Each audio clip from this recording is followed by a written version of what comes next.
La calor amb registres de més de 40 graus, però en global no ha estat un mes especialment calorós. Jofre.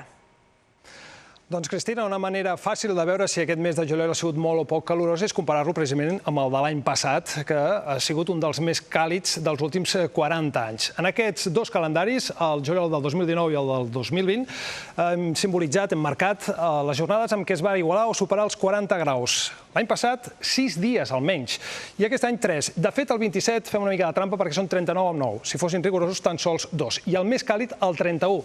Amb aquestes temperatures, com veiem, sobretot al Pla de Lleida i el Segrià, és on les temperatures van pujar clarament per sobre dels 40 graus, amb aquests 42, per exemple, al Carràs. Quin va ser el dia més fresquet, menys calorós, més suau, la matinada més fresca? Doncs al principi del mes, 3-4, i concretament el dia 4, amb aquestes temperatures que veiem al Pirineu, a l'Alt Pirineu, valors inferiors als 6 graus, o als 5 a Das, a Cerdanya, o fins i tot a la Conca de Barberà i a Prades, temperatures al voltant d'aquests 7 graus tan sols, amb fred fins i tot.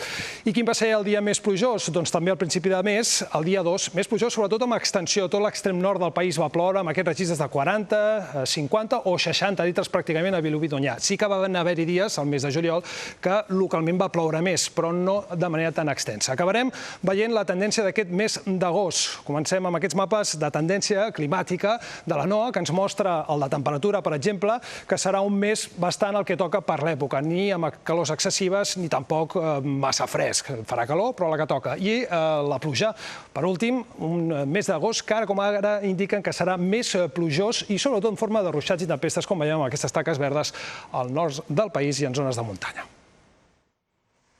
Gràcies, Jofre. La ruta dels 7 gorgs de Campdevànol i les Llosses ja tenia l'accés limitat per evitar la massificació que posava en perill aquest paratge natural.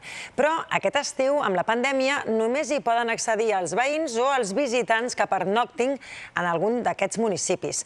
Una mesura que ha aixecat les protestes de molts turistes i de propietaris de cases rurals dels municipis del voltant que es veuen perjudicats.